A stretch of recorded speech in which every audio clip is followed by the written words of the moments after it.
Hello and welcome to the Ideal Nutrition Podcast. My name is Aidan Muir and I'm here with my co-host Leah Higl, and this is episode 119 where we're going to be talking about nutrition for reducing delayed onset muscle soreness, or DOMS.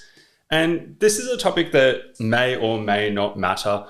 Some people care about this, other people don't. One time I got a comment on my Instagram where I made a post on reducing DOMS where somebody was like, but doesn't this not matter? Like, the research shows that DOMS doesn't matter. And I'm like, well, yeah, but you're sore. Like, it's uncomfortable. It doesn't matter for your muscle growth or recovery or any of those kind of things, but maybe you do want to just reduce how sore you get. So it still is relevant to a degree. And we're just going to talk about anything that you can do to reduce that should you wish to reduce that, and anything that's relevant in this kind of discussion.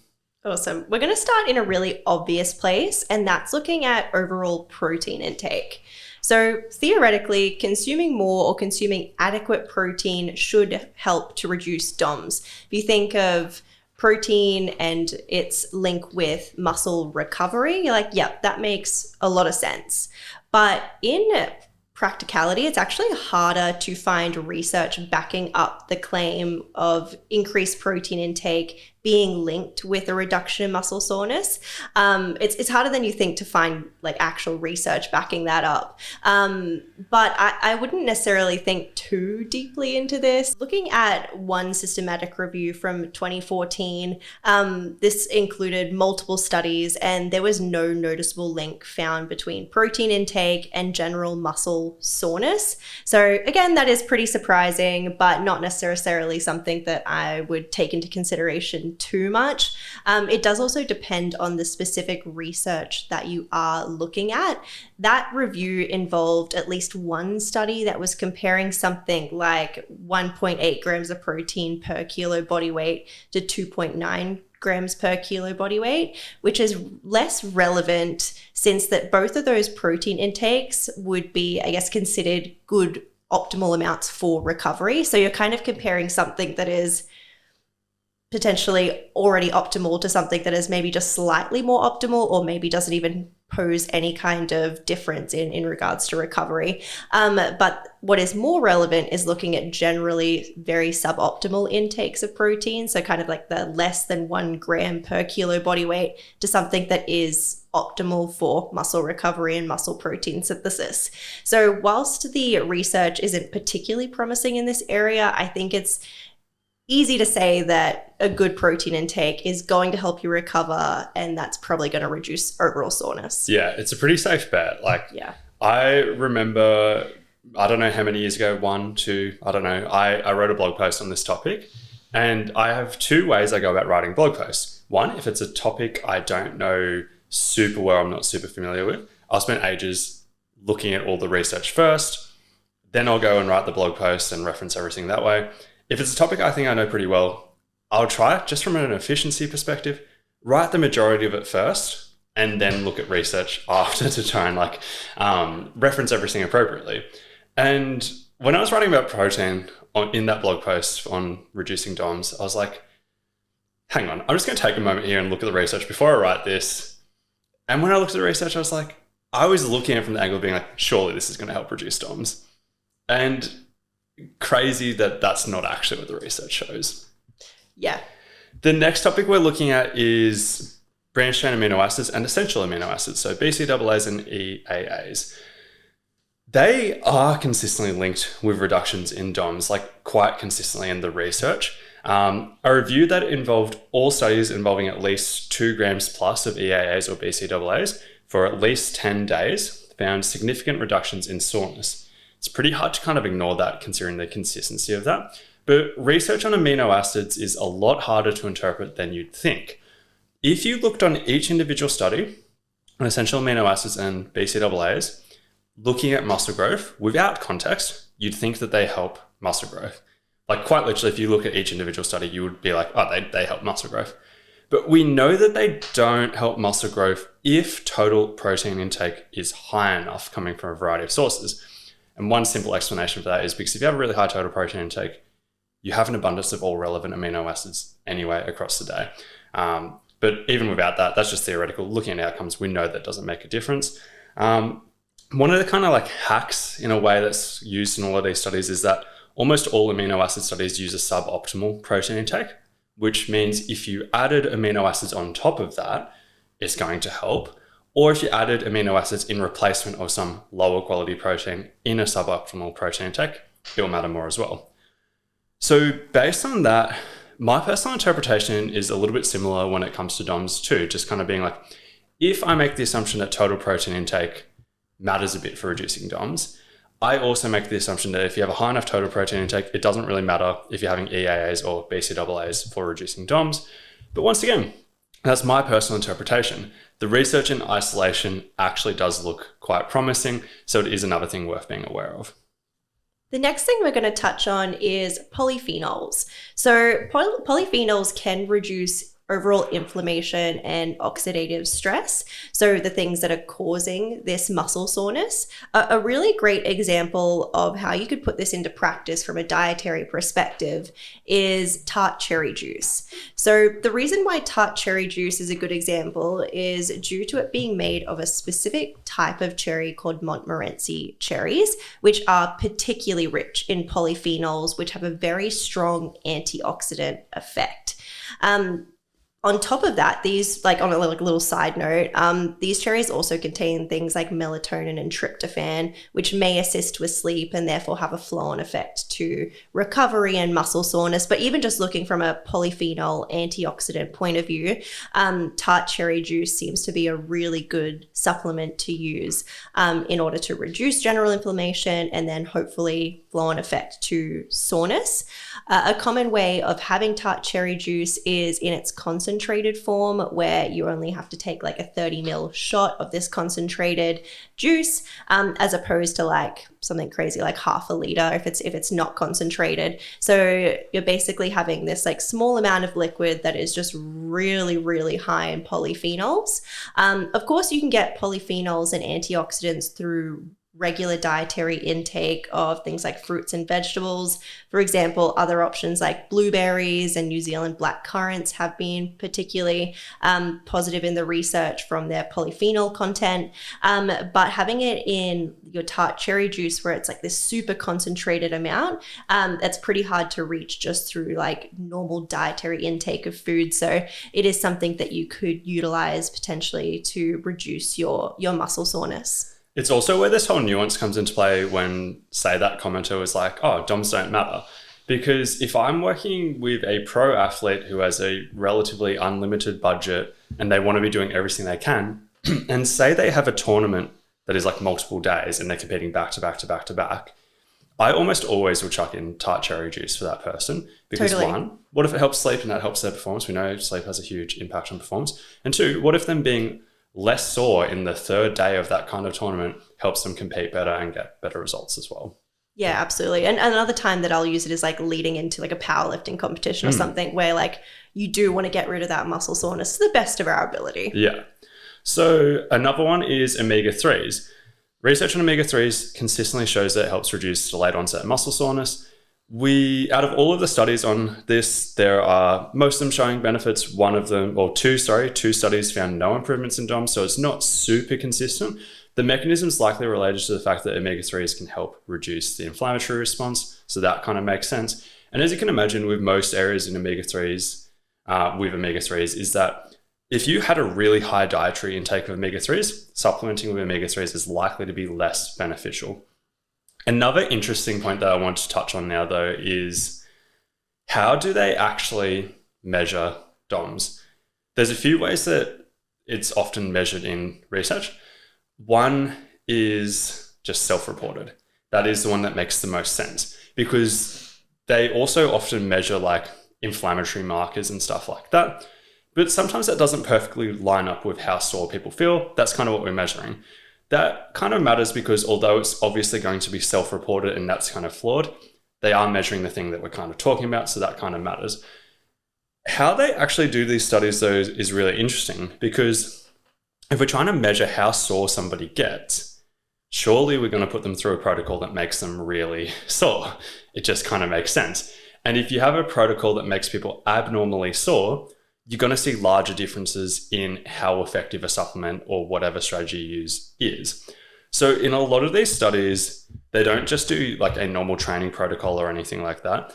They typically do pretty savage protocols, usually like very eccentric, as in like the negative portion of lifting, like very eccentric focus. Like one example of this is like, say they get somebody to bench press like 110% of their max, but they do like 5 negative reps. Like it's kind of brutal. Like you obviously need spotters and everything like involved in this. A lot of these studies are quite brutal, which brings up a final point on this as well, as being like a lot of stuff we're talking about is going to help reduce DOMS. But if you do anything that is significantly different to your normal, you're going to get DOMS regardless. All of these things might reduce it, but you can't necessarily prevent it, because this is something that just comes hand in hand with training hard and trying new things. Talking about another supplement-based option to potentially reduce delayed onset muscle soreness would be citrulline. So there is a systematic review available of 13 studies that found that supplementing with citrulline did result in pretty significant reductions in DOMS and just general muscle soreness. The potential mechanisms behind this are twofold. So firstly, citrulline facilitates the clearance of ammonia. This results in a reduction of lactate accumulation in the blood. That being said, lactate does not seem to be a massive contributor to muscle soreness as a general rule, although it may be a contributing factor to why citrulline is pretty effective in this regard. The second potential mechanism that we could look at is citrulline's link with increasing nitric oxide. So nitric oxide is involved in muscle contractile function and repair. So having an increase in this could explain the reductions in general muscle soreness. So that's kind of a quick summary of how citrulline could be effective. So another interesting one is that caffeine has a lot of research indicating that it can help reduce delayed onset muscle soreness. And obviously there are some mixed feelings here due to the impact it could have on recovery, depending on the time and everything, like when you have it, how much you have, all of those kind of things. And there are 2 key studies looking at this topic, which both look quite promising. Both of them used 5 milligrams per kilogram for caffeine, which is quite a lot of caffeine. So the first one used caffeine 1 hour after exercise, and then 24 hours later, and then 48 hours later. So this really high dosage of 5 milligrams per kilogram. And then the second study just did it 24 hours after and 48 hours after. And I'm just like picturing that in my head of just being like at a random time, 24 hours later, having 5 milligrams per kilogram of caffeine, which for context, I'm just going to use somebody who's 100 kilos to make it super simple from a mathematical perspective. That's 500 milligrams of caffeine. Obviously for a smaller person, it would be a smaller number, but let's just keep the math simple. A generic shot of coffee is around 80 milligrams of caffeine. So we're looking at like 6 shots of coffee, basically. Yeah. And if somebody's like a little bit smaller, maybe we're looking at 5, maybe we're looking like 4, 4.5 type of numbers. It's a lot. And that begs the question, is having such a high amount of caffeine specifically for this purpose of being less sore worth it? I personally do not think it is, and I wouldn't be going out of my way to recommend it, especially at such an odd time. Yeah. It's like a nice to know thing. Like it's interesting, but it's like, that's a lot of caffeine just to have to be less sore. Like if you wanted to use caffeine, particularly at that high of a dosage, there'd be so many other reasons you would want to use it unrelated to that. Unrelated. Yeah. And even just like I think 2 episodes ago, we were talking about like common nutrition mistakes and having caffeine late in the day and stuff like that. And just being like, if you're having a dosage that is that high, like I would have referenced a study on pre-workout basically showing that if somebody's going to bed at 10 p.m., they would have to have stopped, on average, it depends on the metabolism rates and everything like that, on average, stopped having pre-workout or anything super high dosed at like 9 a.m. Which pre-workout's like a lower dosage than even this. So it's like if you were having any form of caffeine, even if you're having it like 11:30 a.m., it's still likely to affect sleep at that high of a dosage unless you're a really quick metabolizer of caffeine. And if you're a really quick metabolizer of caffeine, you're probably getting less of this reduction in DOMS anyway over the course of the day too. And if it is for DOMS, it's like, what's the protocol? And like, do you do it every single day? Like, how do you then incorporate that into your life? I just feel like, yeah, like you said, it's a nice thing to know, fun little fact, but also it's not a very usable piece of information. Yeah. Just like, this is a separate topic, but like, having caffeine technically increases our ability to store glycogen, is my understanding, in terms of if one version of you did exercise and then you had a high amount of carbohydrates coming in, and another version did the exact same protocol but had a bit of caffeine alongside that, glycogen synthesis is higher in that second one. But outside of very niche circumstances, is that worth knowing / using? Like if you weren't to have the caffeine for other reasons, it could be a nice bonus, but would you implement that protocol specifically for that? It's probably rare when that's actually practical. Totally. The next one we'll touch on is vitamin D. So the research on vitamin D and looking at delayed onset muscle soreness is mixed, but we know vitamin D just generally does play a role in inflammation. So some research looking at vitamin D levels and DOMS has found an association with higher levels of vitamin D leading to less DOMS. So there has been some association found, but other research has found no association. So it really is a mixed bag. From a more promising perspective, a study involving participants with a deficiency found that supplementing 4,000 international units per day of vitamin D for 6 weeks helped to reduce DOMS versus placebo. So, there is some research out there indicating that it could be beneficial, particularly if you have a deficiency and you're rectifying that deficiency.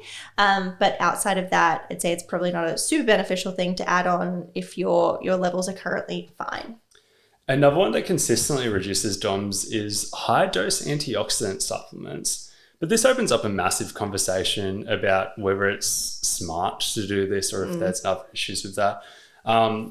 There's research, or the theory basically is that if it blunts inflammation and muscle damage, which would theoretically reduce soreness, does this also blunt the adaptations due to reducing the stimulus? That's the theory. We do see more evidence for that in endurance athletes than we do in terms of muscle growth and strength and everything like that. It was definitely, up until like a few years ago, a commonly accepted thing that's like, we probably shouldn't have antioxidants in high amounts around training. But there was a systematic review that was put together in the last 2 years that basically came to the conclusion that there's like 2 studies on this topic in like strength training athletes, and it showed like no difference. I am probably going to write a blog post on this at some stage, but it is a very complex topic, which is why I haven't written about it, because it's just like, I just know it's going to be a rabbit hole. A rabbit hole for something that doesn't really matter. Honestly, it doesn't really matter. But because it's like, when you talk about antioxidants, what are we talking about? Like we've got vitamin C and vitamin E, but then there's like hundreds of other things. Yeah. It's like, you don't have to categorize what specific antioxidants you're talking about, et cetera, et cetera. But I also think this is just an interesting thing about being like, if we came to the conclusion that this doesn't blunt hypertrophy and you didn't care about endurance stuff, you just cared about muscle growth or being a better powerlifter or whatever, and we know it reduces DOMS, that's where it starts to get exciting. I personally am not at a stage where I think that's a good idea. I think it makes sense to separate them just in case, right? But this is a niche reference, but back in the day, Charles Poliquin used to inject all his athletes with vitamin C because you can absorb higher levels of vitamin C if you inject it instead of oral things. And the niche reference is Charles Poliquin was a bit of a madman. He was a bit of a, for every good idea, he had like 5 bad ideas, and people just like full bought into his protocols, right? But it is interesting about being like, if there happened to be no downside of high dose antioxidants from this whole muscle growth perspective, he's a genius, because it's suddenly like people would be getting significantly less sore because of these vitamin C injections. Once again, not something I have interest in recommending or anything like that, but it's just another interesting idea in nutrition that could be played around with or thought through if somebody did have a strong opinion about this being like, oh, maybe it doesn't blunt hypertrophy. Yeah, it's a great summary of that. The final thing we're going to touch on is creatine. So we talk about creatine all the time. This is another aspect of creatine that is pretty awesome in that it does have evidence for reducing DOMS in both endurance and resistance training activities. Although, unlike other aspects of creatine research, this part is a little bit more mixed. So I wouldn't take it for that purpose alone. There are so many other great reasons to take creatine. But hey, if it is one of the things that it does have an impact on, then it is just a handy side benefit if it's relevant to you.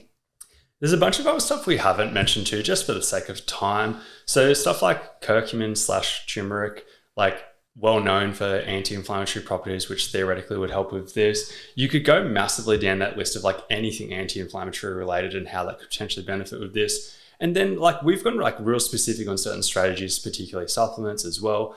But an anti-inflammatory style diet in general would likely help with this as well. That's obviously just harder to quantify because I say anti-inflammatory style diet, but even that's a controversial topic because like, if I start saying that it's a diet that's high in vegetables, somebody who's in like the carnivore community would be like, no, vegetables are inflammatory. So it's like, it's hard to put together a study, but like there's some vibes or some common themes that we can look at, like the Mediterranean style diet is often linked with anti-inflammatory properties. And you could make an assumption that eating in that type of way, particularly with sufficient protein and a few of the other things we've kind of talked about, would likely reduce muscle soreness as well. But that is a big topic as well, beyond just the specific strategies we've talked about. This has been episode 118 of the Ideal Nutrition Podcast. If you haven't yet left a rating or review, it would always be greatly appreciated for you to do so. But otherwise, thanks for tuning in.